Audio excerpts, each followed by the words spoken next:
So we are on Ches Omud Base 8b, page 16, top right-hand corner will say. We are on the second line of the Gemara. Brand new sugya here. Says the Gemara, Amar Rab Levi Mishum Rabbi Meir, Shtei Sukkot Shel Yotzrim, Zolifnim Mizu. You've got two sukkahs of potters. Two potters has two sukkahs, one inside the other. If you look at Rashi, he's explaining exactly what's going on here. Shtei Sukkot Shel Yotzrim. Yotzrim, this means Yotze to form, formers. Yeah, we say we say in the davening on Yom Kippur. Yeah, Biat HaYotze. Yeah, we are like clay in the hand of the form, the one who forms it. God is being the one who forms us, right? So what is this? Kach HaYaderech. You see the Rashi over here on the left hand side. Kach HaYaderech shel Yotzrei Kli Cheres. This is the way, the normal working and living arrangements that clay workers had during their days. One, they had two sukkahs, two huts, literally, one inside the other. In the inner one, they used to live and keep their wares, their goods. And in the outer one, that was their workshop. That's where they did their work and where they sold their wares. Okay? So one inside the other. So one hut inside the other. Says the Gemara, Shtei Sukkot shel Yotzrim zeh lifnim mezu, hapnimis einu sukkah v'chayeves b'mezuzah. The inner sukkah the inner hut isn't considered to be kosher for use on sukkahs, but it requires a mezuzah. V'hachitzona sukkah u'paturim in a mezuzah. Whereas the outer sukkah is a sukkah, but it's exempt from a mezuzah. Look at Rashi again. Rashi says here, Pnimis Einu Sukkah, so the inner sukkah is not considered to be a sukkah. Pnimis Einu Sukkah, in Baleishev B'Soicha B'Chag, if a person was to say on sukkahs, they're going to dwell in that sukkah, the inner sukkah, for the sake of the festival, they would not have fulfilled their obligation. Why? In Baleishev B'Tocha B'Chag L'Shem Sukkah, if they were trying to use it for a sukkah, and even those we'll see in the very next Mishnah, in fact, we'll see it in a minute, that we don't require the sukkah to be built for the purposes of sukkah. So you don't have to have kavanah when you're building your sukkah, that you're building l'shem sukkah for the purpose of sukkahs. Hillel Kaimalan, because we establish the halacha like Beis Hillel, it's the machlokas between Beis Shammai and Beis Hillel. The makshiri sukkah yeshena b'mas nisin, as we'll see in the Mishnah on Tes Omid Aleph, that Beis Hillel will say that an old sukkah, meaning a sukkah that was already standing 30 days before Sukkot, is kosher. However, hacha ain't a sukkah. But here, though, it's different. Here, the inner sukkah is not considered to be a sukkah. Why? Because it's not clear that when he goes into that sukkah on sukkahs, that he's doing it for the sake of the mitzvah of sukkah. And this is very much like why, the truth is, sukkah should be celebrated at Pesach time. We should be eating our seder in the sukkah. Why? Because why do we have sukkahs?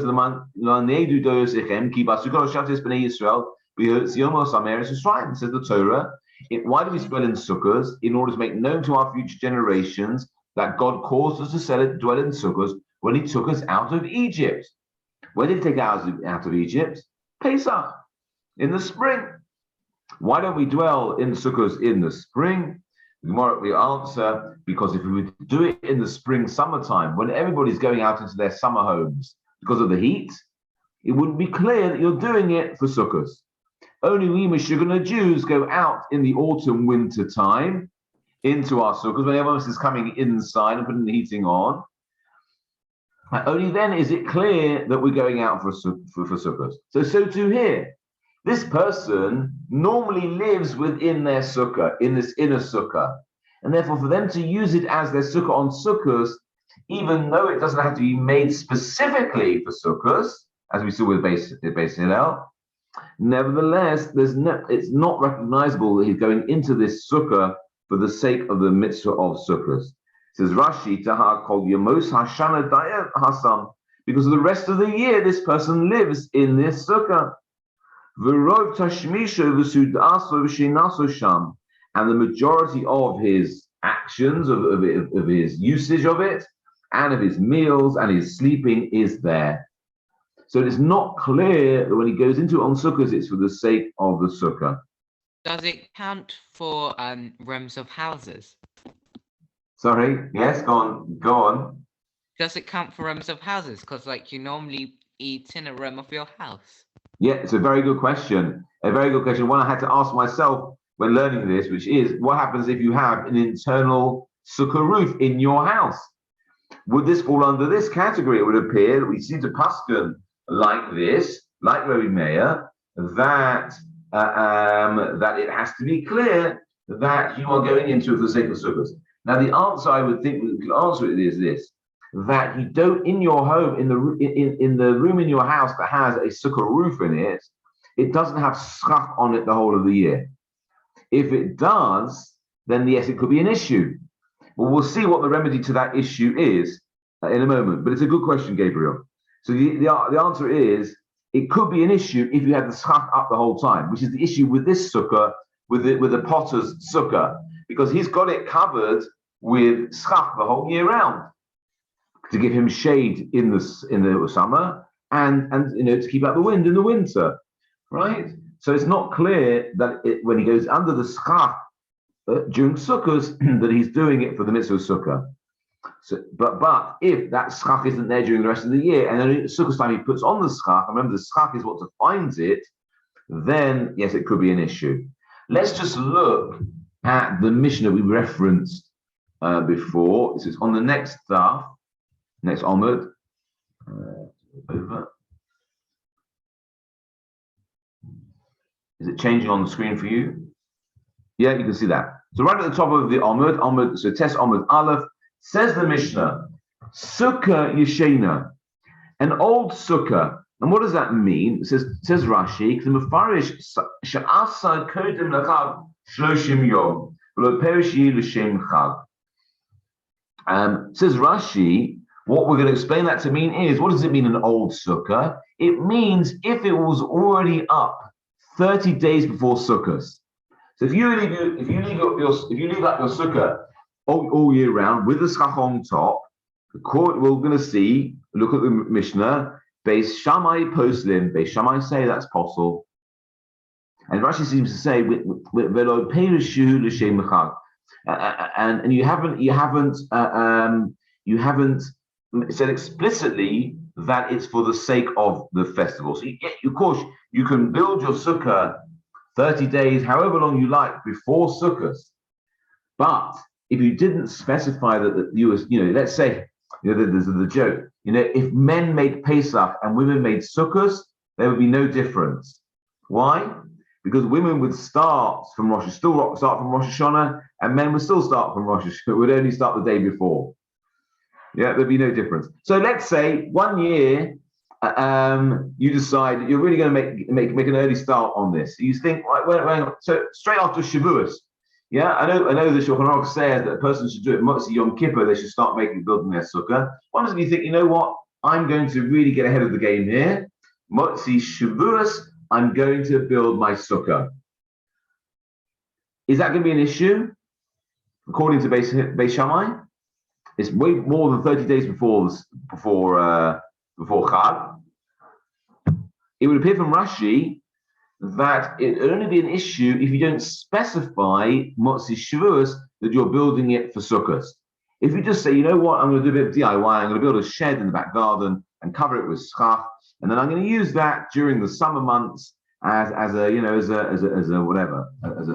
summer home. Yeah, that would be an issue if you did it 30 days before. Whereas if you're to do it within 30 days of Sukkot, it's not considered to be an old Sukkah, even regardless of whether you specify or not. So the defining factor is 30 days. And if it was before 30 days, did you specify for Sukkot? If you did, all well and good. If not, Beis Shammai would post it. Let's look at the Mishnah. Sukkah Yeshina Beis Shammai posting. So an old Sukkah built 30 days before Sukkot, when you didn't specify what it was being built for, says Beis Shammai, it's possible. Why? Because you've not done it l'shem chag. And when you go in it, so on Sukkot, it's not clear that you've done it. You built it for that mitzvah. Ubeis Hillel machshirin. And Beis Shammai say, no, it's kosher. It says, and ask the Mishnah, okay, we'll leave it there. Let's just look at Rashi on the Beis Shammai. So where does Beis, so Beis Shammai poslim, says Rashi, Beis Hillel poslim, to buy sukkah lishma, because Beis Shammai requires the sukkah to be made for the sake of the mitzvah. V'zu stam nasis, and this was just made stam without specifying. V'ilu tok shloshim chag, who have a kivan to sholim b'hilchos chag kodim lechag shloshim yom stama oser l'shem chag who oser. Very interesting, says Rashi. So it would appear that Beis Shammai needs you to do something which makes it clear that you're doing it l'shem chag, for the sake of the mitzvah, sake of the sukkahs. And he says anything prior to 30 days is automatically considered to be not that, unless you specify. But what about within 30 days? What about with 30 days before, 29 days before Sukkot, you decide you want to build this outhouse without specifying? Says Rashi, Beis Shammai would allow it. Why? Because we have a halacha, which is 30 days before a festival, we have to start asking about halachas. And since a person is involved in the parsha of Sukkot, they're asking, they're learning about halachas of what's kosher schach, what's not kosher schach, how high the walls could be, how in all the halachas in relation to Sukkah. Since they're thinking about it, even if they don't specify that now they're building it for the sake of a Sukkah, we take it as read that that's what they're doing, because they're in that mindset. Does that make sense? Yeah, good. Aval Kodem Shloshim says the end of the wide lines in Rashi. Aval Kodem Shloshim Stama Lav Lechag. However, before 30 days, without specifying, is considered to be not for the sake of the festival. That's Beis Shammai.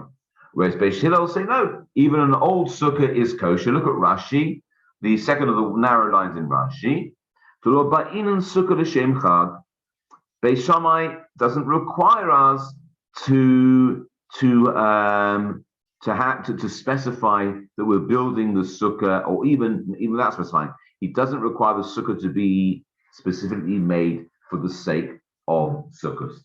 And that's how we paskin. Having said that, we'll come back to it, but I'll allude to it now. Tosfos here on the left-hand side says, although we paskin like Beis Shammai, correction. Although we paskin like Beis Hillel, that if you were to leave up your sukkah from year to year, meaning if you or to build it 30 days before without specifying why you're building it, he would say it's kosher.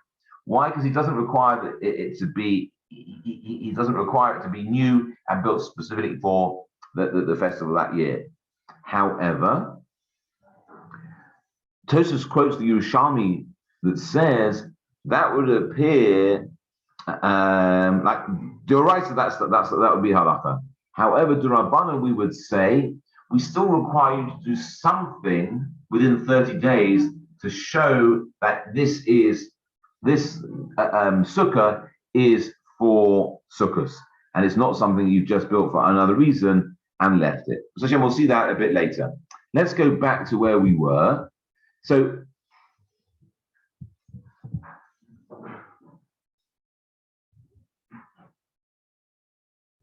here we are. So we were here. So what have we said? Reb Meir said that this pot who's got two sukkahs, the internal sukkah is no good.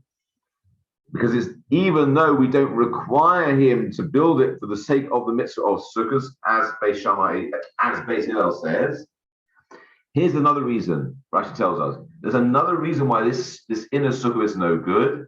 It's because since he lives his whole life there, the rest of the year there's completely no recognition that when he goes in there on sukkahs that he's doing it for the sake of the mitzvah. Okay, let's go back into the Gemara.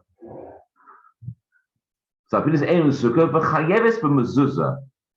V'chasin, b'mezuzah. Look at Rashi. So the inner sukkah, although you can't use it for sukkahs, it requires there to be a mezuzah. Where are we? You're down here. V'chayeves b'mezuzah, says Rashi, la'olam mishum d'chol dirasoi b'ay. He is always required to have a mezuzah on it because he always dwells in it. Okay? So even though it is in some way a temporary structure, since he uses it on a permanent basis, the inner sukkah requires there to be a mezuzah. But it's not kosher for sukkahs, as a sukkah on sukkahs. Gemara says, V'achitzona back here, fifth line, V'achitzona sukkah, the outer hut of this potter is a kosher sukkah, u'b'turim in a mezuzah, and it's exempt from mezuzah. Says Rashi here, Achitzona sukkah, the outer one is a sukkah, v'yotzeh ba yidei chovasoi, and the potter can fulfill his obligation on sukkahs with it. Vein sarech l'sotzro v'la'asos l'shem chag, and we don't require him to knock it down and rebuild it for the sake of the festival. Beis Hillel, like Beis Hillel, who says it's not necessary. Umishim hikera the mitzvah leika lemesa to kiva dekule shasa lav hacha daya v'hashda daya ba ika hikera. Now, what was our objection to the inner sukkah? Being a sukkah on sukkahs is that he's always in it. The rest of the year, he's always in it, and therefore it's not clear that when he goes into it on sukkahs, it's for the mitzvah of sukkahs. It's just he's doing what he normally does. Whereas the outer sukkah, he doesn't normally live in the outer sukkah. Yes, he uses it as a workshop and as a shop front, but he doesn't eat and drink and sleep in it and spend his time in it during the rest of the year. And therefore, when he goes out into it on sukkahs, then it's clear that it is for the sake of the mitzvah. And therefore, even though it's up 30 days before the Chag, like Beis Hillel, we say that it's not necessary. It's not necessary for him to do anything to make it clear that that's why he built it. Is that clear? Okay. The second aspect. I have a question though. So, but it doesn't need a mezuzah. Yeah. But don't shops now need mezuzah? Very good question. Even though you don't live in them or eat in them or anything else. Yeah. Look, very good. That's the next Rashi. Okay.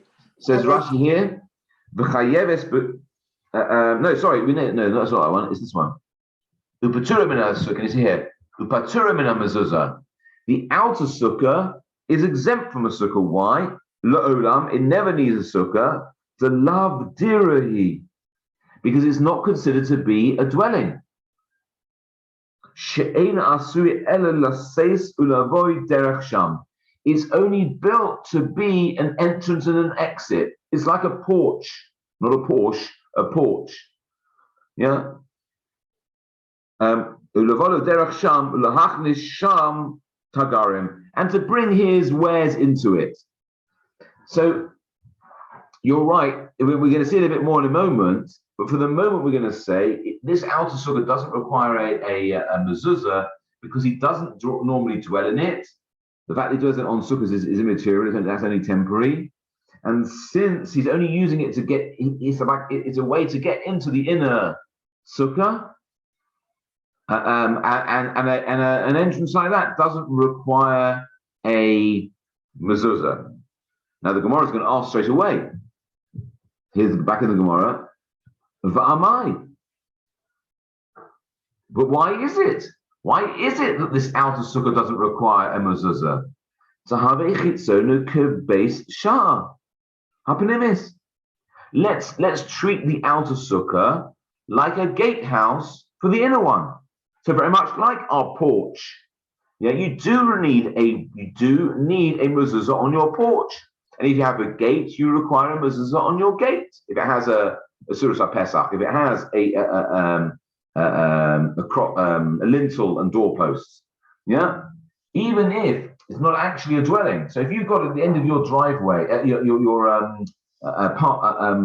path, you've got a lintel and doorposts, that would require a mezuzah, even though there's nothing to it. It's just two bits of timber and a bit of cross, and then you walk on the other side of it up to your front door. That would require a mezuzah because it is a gatehouse to your home.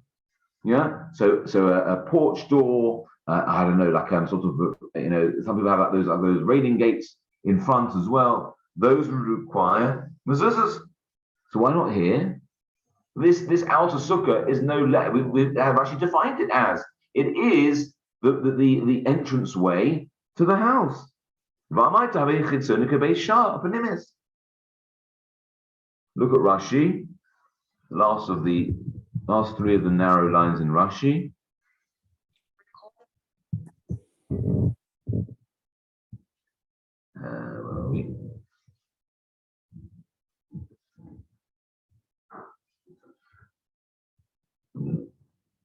Yeah, here we go. But to have a kabesha hapenimis, to kaim alam menachos b'hakometz rabba, we established in the Gemara in menachos to chayev mezuzah midrabanan beisha, that a gatehouse, not d'oraisa, not according to the Torah, but midrabanan, it requires there to be a mezuzah. This is pirka balaz, name of pirka.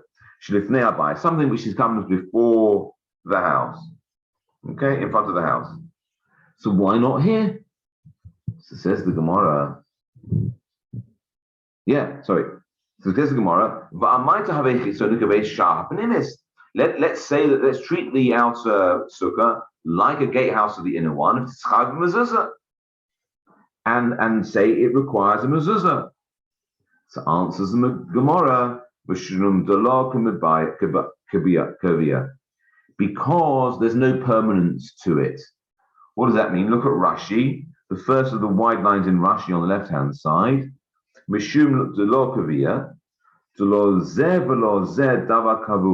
Neither the outer sukkah nor the inner sukkah are permanent dwellings.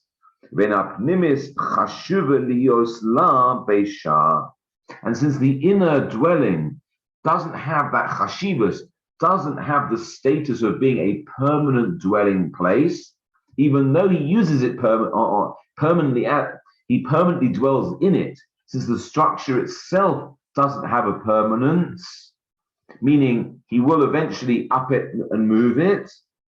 So since the inner dwelling place doesn't have the status of permanent dwelling, even though he permanently dwells in it, which is a bit of a paradox, the outer one, we can't say it's like a Beis Shah.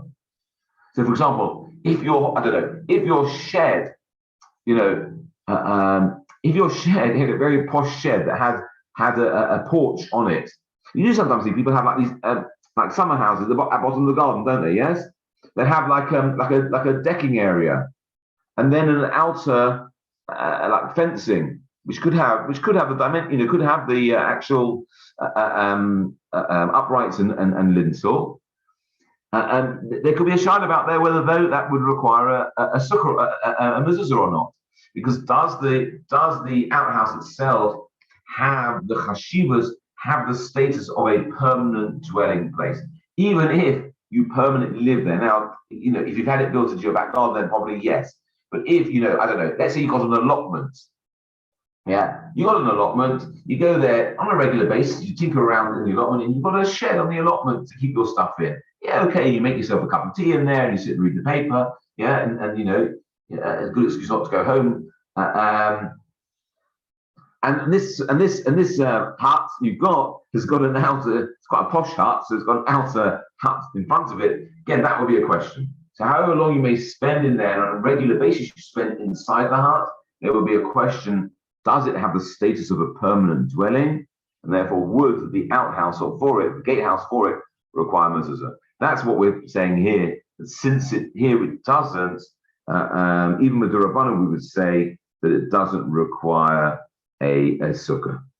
Okay, does that make sense? Okay, let's move on and look at some other types of sukkahs. See where the two asterisks are back in the Gemara. Tana Rabbanan is taught in the Brisa. Ganbach. Ganbach is just an acronym for the four types of sukkahs we're going to see. One starts with a gimel, nun, base, and chaf. So there's the Gemara, and the Gemara now spells it out. So the gimel is sukkahs goyim, a sukkah built by non-Jews. Rashi tells us, why did they build it? Second of the wide lines of Rashi, at the end of the line, sukkahs goyim, sha'asu l'dorba b'yomos hachama. Again, it's a summer home. Yeah, non-Jews build themselves in a hut in the back garden. Yeah, that's the first one.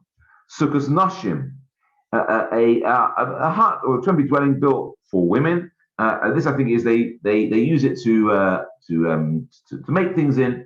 I think I saw somewhere it says weave or something like that, make baskets or something like that. Again, but it's not a permanent dwelling. Sukkahs behema, a sukkah for animals. Again, I think that's to give them shade. Sukkahs kutim. Now the kutim are, and if you look at Tosfos at the bottom of the page, the final Tosfos, kutim, we've had this maybe a couple of times before. Kutim were a sect of converts to Judaism, who converted at a certain time. It's brought down in Malachim. Now they converted because they were attacked by lions, and they thought they were attacked by lions because they weren't worshiping God properly. They worshipped idols. They forsook. They gave up worshiping idols, and they converted. There was always a question over their conversion. Were they, Gary said it, were they sincere converts? And so they have like a quasi-Jewish, non-Jewish status. Yeah? So we're always a little bit suspect about what they do. So here they've built this sukkah, and our concern here is obviously that they've not built it for the sake of sukkahs. Yeah? So all of these are the same reason. They've not been built l'shem sukkah, for the sake of the mitzvah. And then the Mishnah carries, the Brisa carries on, and one more, it says, and sukkahs mikol makom, and any other type of sukkah, kashera. So all these four, and this fifth one, which is as yet undefined, we'll see, Rashi says, we've got the third wide line of Rashi, sukkahs mikol makom, afilu b'chutza me'eleh. This is a fifth category, which is in some way not even as good as the four that we've mentioned. And later on we'll explain what that is, what that refers to. So there are 5 types of sukkahs, which are not ideal, but we say they are kosher. The Brisa says they're kosher. Ubilvad shetehei musucheches kehilchasa. Says the Brisa, the only proviso is that they have the correct amount of schach, meaning the schach was put on in the correct way. What does that mean? Look at Rashi, fourth of the wide lines in Rashi. Let's see the Gemara first. The Gemara asks the first obvious question: what does it mean that the schach was put on in the right way? And Rashi defines the question. What is it trying to tell us? That it's got to have the schach, kosher schach on it. If you're going to tell us, it means that it's got to be more, the schach has got to be sufficient, that there's more shade than there is sun. And something which is I've made it out of materials which are kosher for schach, pshita. That's obvious. Any sukkah has that minimum requirement. Even the best type of sukkah you made within 30 days, you did it l'shem mitzvah sukkah, and you built it out all the right dimensions, etc. Even that type of sukkah has to have more shade than the sun and to be made out of materials which are kosher for schach. So after mishum Says Rashi, and the fact that since he would suggest, Gemara is asking that since these sukkahs are some way inferior to a regular sukkah, the shem sukkah, that they weren't made for the sake of sukkahs, it's kashir af of Basules, that we're going to suggest that in some way they'll still be kosher, even if the sun is greater than the shade, or the schach was made out of something which is normally possible. That doesn't make any sense. So it can't be the question. That can't be what it's telling us. It says the Gemara, Amar Rav Chista, v'hu she'asa l'tseil. What it means is when we say that the schach was the schach is kahalacha, it's done in the right way. It means that it was put on. It was made for the sake of shade. The schach was put on for shade.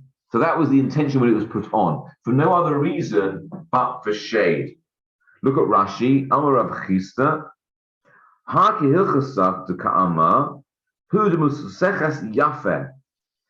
Meaning, actually, what I think what Rashi is telling us here is that plenty of schach was put on, meaning not just enough to provide shade, but to provide more shade than sun. Yeah, so you've actually made sure that it's providing you not just sufficient shade, but actually additional shade than you'd normally have if it was just built for other reasons. But here you've made sure there's definitely more shade than sun, meaning you've put ample schach on there in order to make sure that there's greater shade than there is sun. Why? Because in that way you make quite clear that you did it in order to provide shade, and not just to put things there, to use it as a store for certain other things. Yeah, meaning you didn't just build the sukkah for storage purposes. You built it in order to provide shade, proper shade. To af al gav to sukkah l'shem chagla ba'inan, and even though we don't require the sukkah to be built for the sake of the festival, like we've seen through Beis Hillel, lo ba'inan l'shem sukkah ba'inan, l'tsel hu d'mikreit sukkah d'museches min ha'chorev. When it comes to the schach, which we know, the word schach and sukkah takes its name from schach.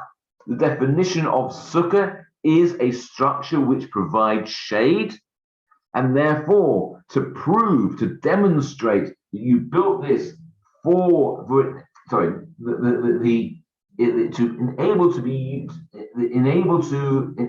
be able to use this less than ideal sukkah. The one thing that enables it is that you did something that makes it quite clear that it's for the sake of shade that you built it. Does that make sense? So it's quite a nuanced requirement that although we don't require, like Beis Hillel says, we don't require the sukkah itself to have been built for the purposes of the festival. When it comes to these less than ideal sukkahs, which clearly weren't built for the sake of the sukkah, there has to be something which demonstrates that that it was made for shade rather than from any other purpose apart from that. Is that clear? Okay. Yeah. Okay. Go back in the Gemara then. So that's what we meant by. Okay.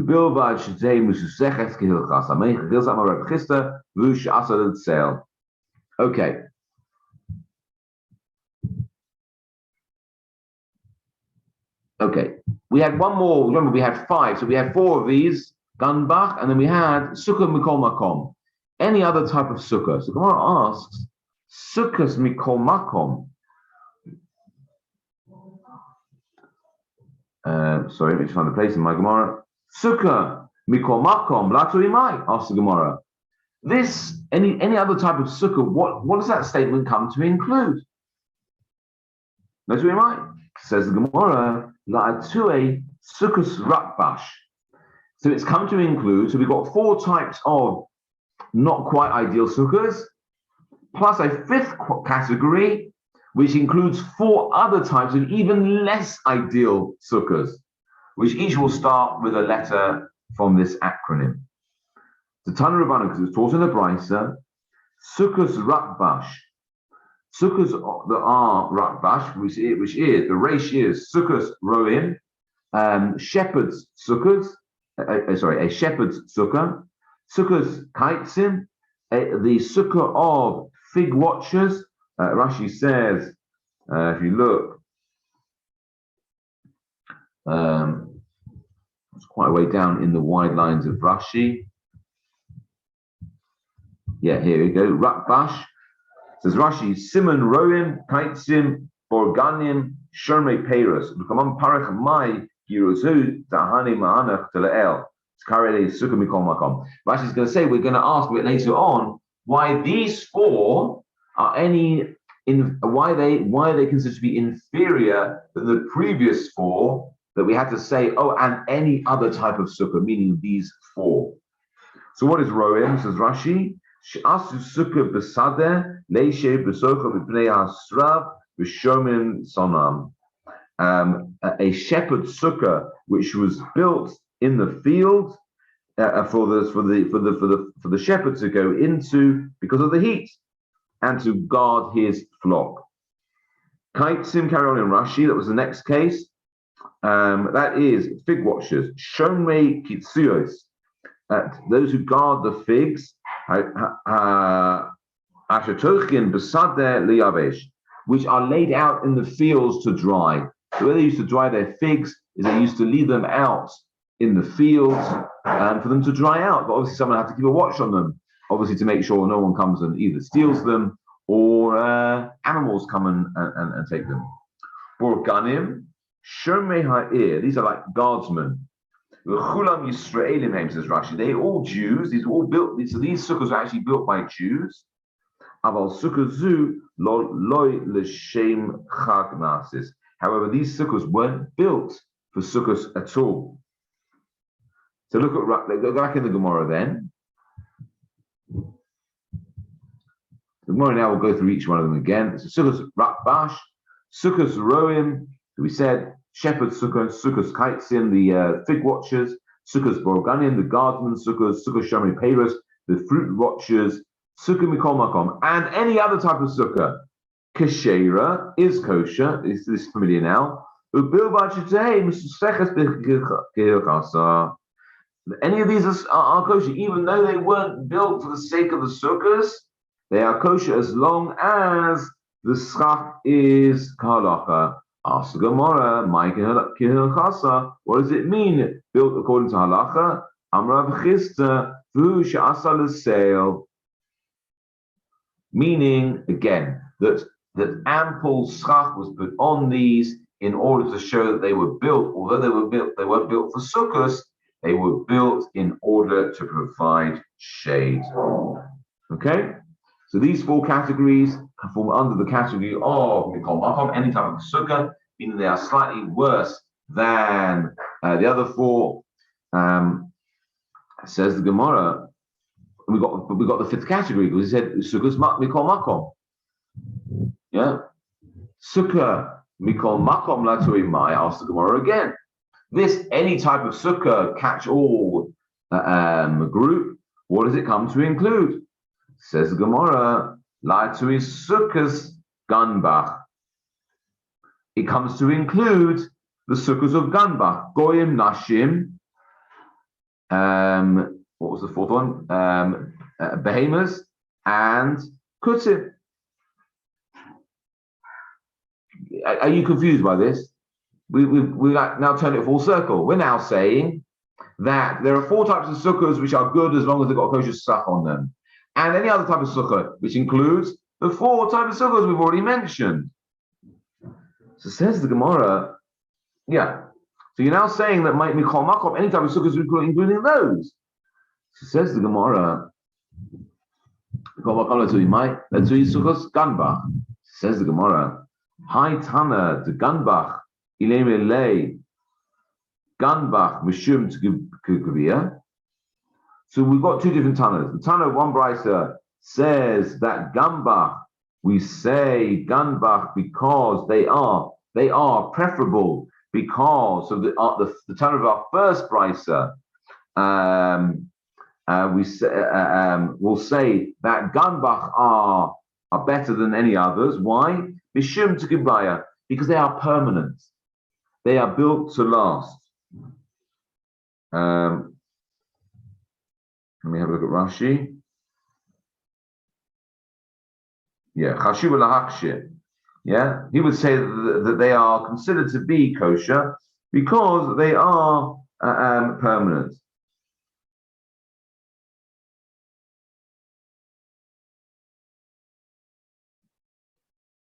Yeah, just look at the Rashi. I think we missed out a Rashi.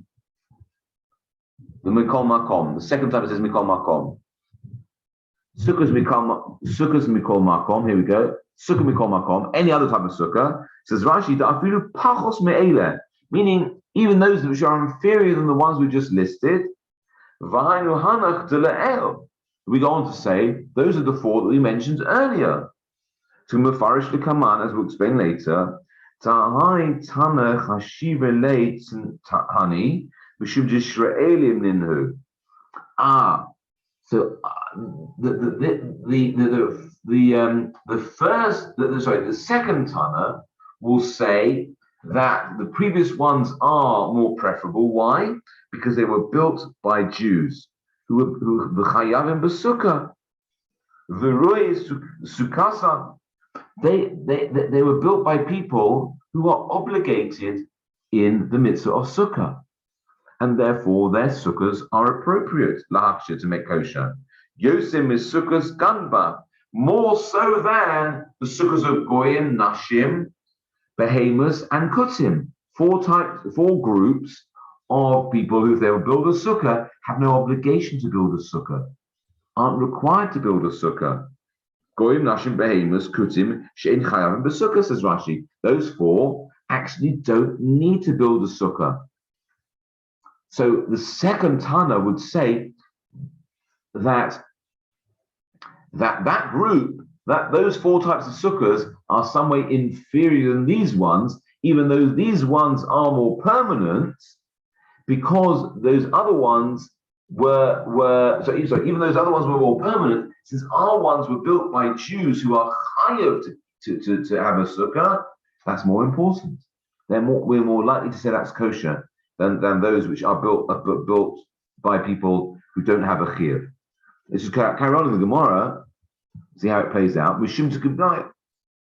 So the one Tana who says that the Ganbach sukkahs, Goyim, Nashim, Behemoths, and Kutim is more important, is superior, is because they have a permanence. They will remain in situ. The Katana Mikol Makom Laturi Rakbash. And the Tana that says that any other type of sukkah, meaning inferior than those, is referring to the Rakbash, Roim, Kaitsanim, Bargonim, and Shomri Peiros. The Loikubibaya, he would say they're inferior because they are temporary. A shepherd builds a temporary sukkah in the field where he happens to be pasturing his flock. When they finish doing there, he moves on to the next field and builds a sukkah there. Similarly, with the fig dryers and the security guards and the fruit watchers, they all will move on. Those sukkahs have no permanence, so in some way they're inferior. To look about it. 3 lines up to the bottom of the Gemara. V'haitana de Rakbash lemalei Rakbash to b'nei chiyuven inu. A little bit. Sorry, I'm rushing here, sort of giving away the game a little bit here. And right now, the Gemara sort of spells it out for us. Whereas the other Tana will say Rakbash is superior. Why? The Rakbash to b'nei chiyuven inu. Because the Rakbash, the shepherd, the fig watcher, the guardsman, and the fruit watcher are all bar chiyuve. They all have an obligation to build a sukkah. And the one who teaches of any other sukkah, like Turi Ganbach, and therefore he would teach that when he says in any other sukkah, he's talking about Ganbach, those sukkahs that are built by people who don't have an obligation to build a sukkah. Look at the final Rashi on the page. Yeah, sukkahs rakbash. Yeah, I've already told you. So he says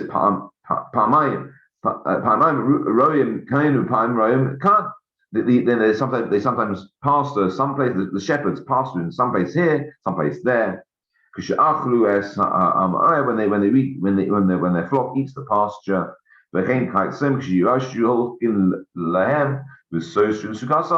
and when the figs are finished drying, they up sticks literally and move on, and they take down their sukkah. They destroy the sukkah. It's temporary.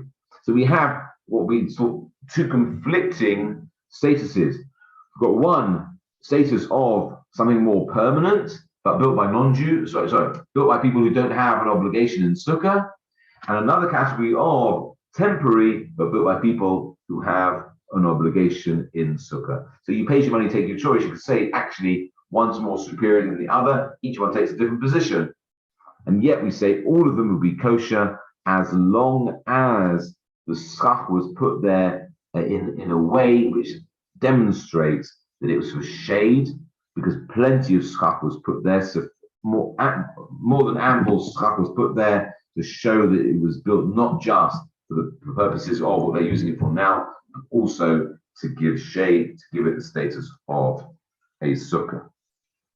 Okay, let's just go back to that Gemara, that mission that we saw. That's the end of that sugya.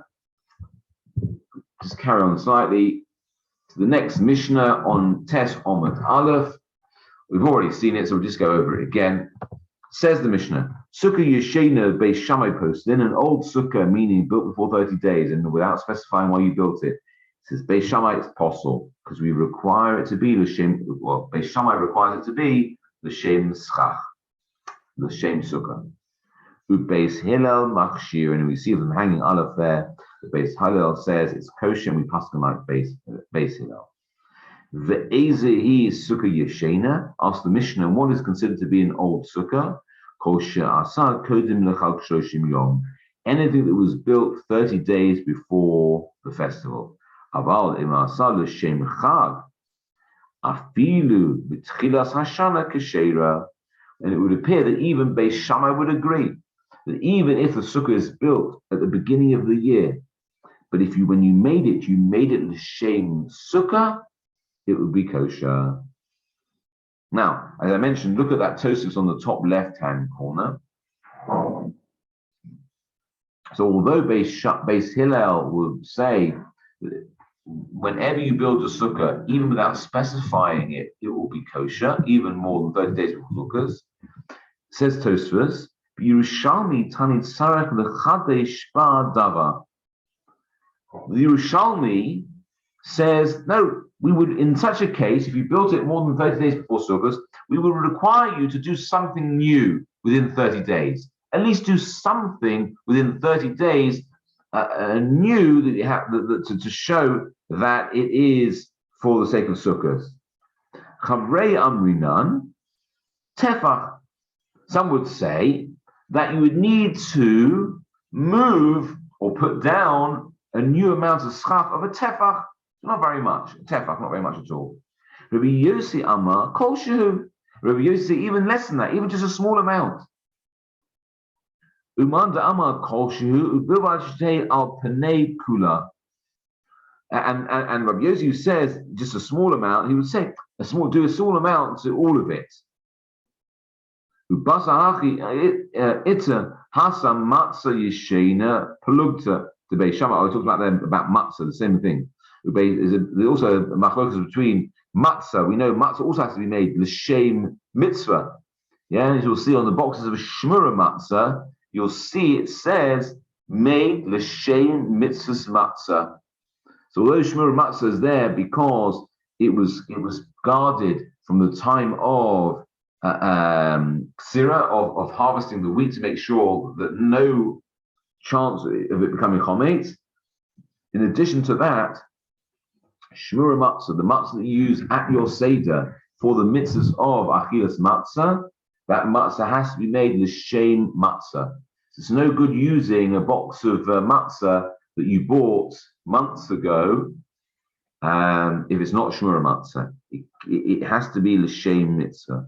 Also, as there's a machlokas there between Beis Hillel and Beis Shammai. Amar Rebbe Divrei HaKol Hu B'Kiven Shelo Asu L'Shem Pesach Tava Barehu Shelo Dat Dekba. So there's a bit different. Everyone agrees there, says Rebbe, that since if it's not made for Pesach, it's quite clear. There's nothing that make it clear that you weren't particular about it. Yeah, the only way to be particular about the matzah that's made L'Shem Mitzvah is making it within 30 days. Why? Because as we saw with Sukkah, what did we say? We saw in the Rashi, the Beis Shammai would say that within 30 days, there's no need to specify that you're making it l'shem mitzvah, l'shem sukkah. Why? Because within 30 days, you're in that parsha. You're learning about halachas of sukkah like you are 30 days before Pesach. You're learning about halachas. It's what's on your mind. So when you're making something within 30 days, it's obvious without even having to specify that you're doing it for the sake of the mitzvah, which is not the case any time earlier than 30 days. Okay. Says the Gemara, and we'll stop here, just to give you a heads up. The Gemara is going to ask, my time at the Beis Shammai. It's going to ask, what is Beis Shammai's reasoning? What is the source that Beis Shammai would say that if you build an old sukkah is possible, is no good? The answer is based on the posuk. It says, Chag HaSukkos Shivas Yamim LaHashem. Yeah, the pasuk says it should be a festival of sukkahs for 7 days to Hashem. Sukkah ha'esul l'shem chag ba'inen. And he derives from that pasuk. We'll see next time how he derives from that. That it has to be, the sukkah has to be made specifically for the 7 days of sukkahs. And how would you say do that? Says Beis Shammai, do it within 30 days, or specify earlier than that. Okay, we'll leave it there. Any questions on what we've done so far? Next time we'll really try to drill down onto the machlokas between Beis Shammai and Beis Hillel in relation to this idea of an old sukkah. Thank you, Rabbi. Thank you. Have a good week. Okay, we'll leave it there then. Have a good week, everyone. Keep well.